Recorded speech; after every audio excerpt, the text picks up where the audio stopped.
Because a lot of them understand, they know that we cannot make it otherwise, so they're helping us. Same thing, and let me give you one other example. The third business coming up is leather.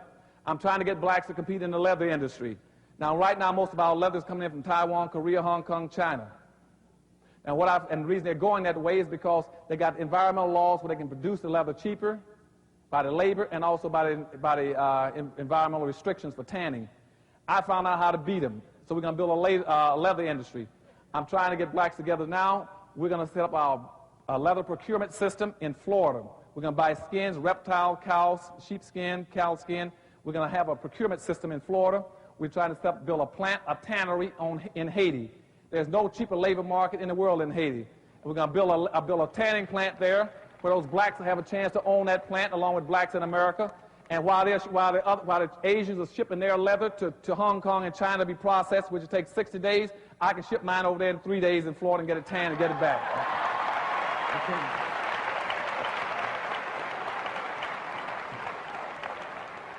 When that leather comes back in the United States, I'm trying to set up 2 plants. One plant in New York and one in Pittsburgh, where blacks will own a plant. It's a cut and sew operation. That leather come in there, they can produce at least 5 different kinds of leathers. Leather for furniture, leather for shoe leather. They're going to produce utilitarian leather, also wear leather, purse bag, and belt leather. Okay? Once that leather's been produced in those cut and sew factories, it's going to be sent all over the United States to 2 major distribution centers, one in the West and one in the North, where blacks like you all can say, I want to be a distributor of that leather. I want to be a warehouser, a wholesaler of that leather. Any of it. Then we're going to put retail shops in the malls in each city and in all these communities where you can sell black-owned leather. Then I'm asking the black entertainers, athletes in America, it's quick going on TV, advertising Japanese and Asian leather, advertise good black leather. Yeah. And so we're going to build a leather industry where you have your own chances, your own industry, and own your own businesses. And as I said, we're going to sink our roots into the ground and grow tall and strong, and nobody can pull us up. And we're going to have our own communities built around our own industries. And each and every one of you have a chance to go into your own businesses where you'll be dependent upon the black above you and the black beneath you to depend on them. Okay? Buy from your own people, trust and love your own people, because nobody else cares about you. You don't have any incentives or interest in black folk in America anymore.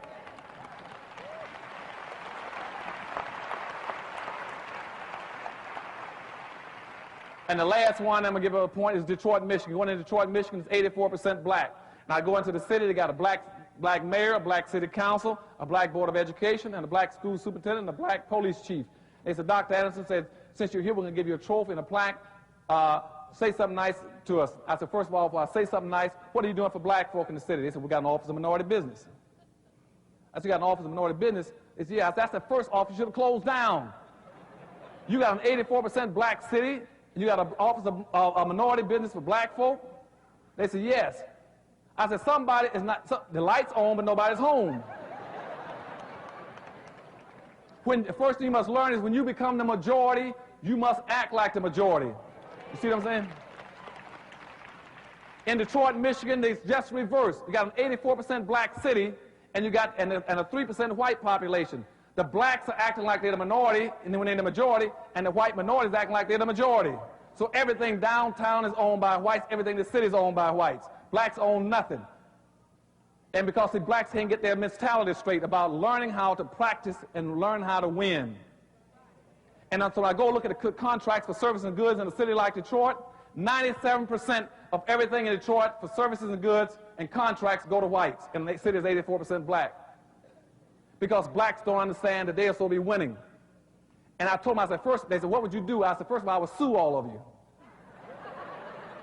Because that's against the law. Because you see, our good jurist, Clarence Thomas, has already ruled, saying that you cannot bypass a majority to give to a minority. You all got to get tricky. When you become the majority, you practice that. Say, oh, we're the majority now. You see? When you build these communities, you become the majority. And you start to winning. Because remember, the majority wins, the minority loses. And every time you use the word minority, you say, I'm a loser. It creates a negative mindset. Quit putting that negative mindset in your children's head. And say, when you become the majority, we're going to win. And so therefore, I say, I'll take all of you to court. And the same thing in Washington, D.C. Washington, D.C. is 77% black. And the white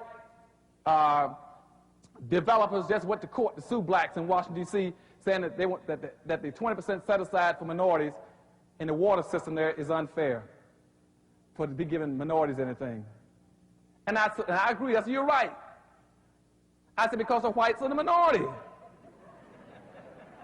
And would you all believe that blacks, they're fighting to preserve a minority program in a city where they are the majority? Because they can't switch gears. And so what's happening in this country now is now people have become paralyzed.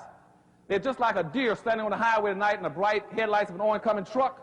They can't figure out what it is, paralyzed, standing there frozen and getting run over. So what's frozen them is this whole concept of a colorblind society. You do not live in a colorblind society.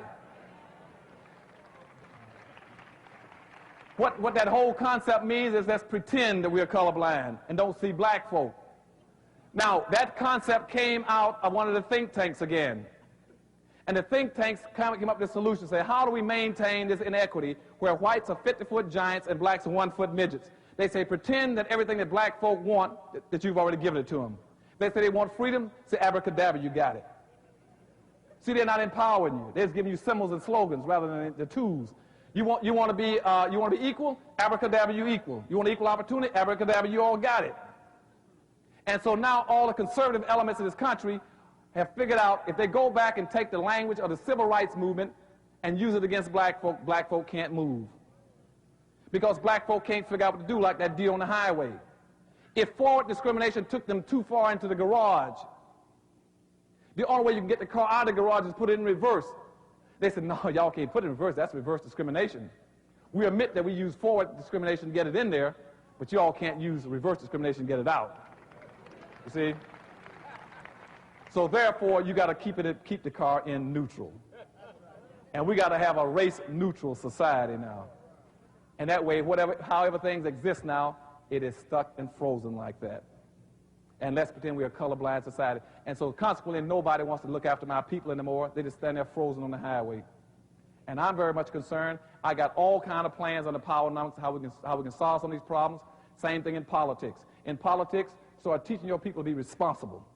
And don't vote for anybody who runs for office, green, yellow, black, if he would not deliver back to the black community. Okay?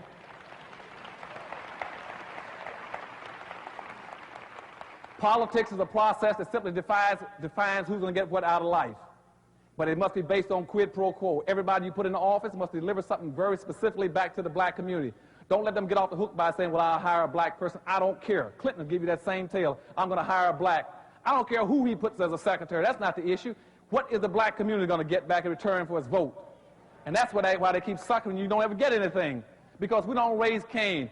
It must be quid pro quo, something for something. If we give you something, you owe us something back to the race. And that's why in the last election, I was Clinton's political advisor in Maryland. Clinton got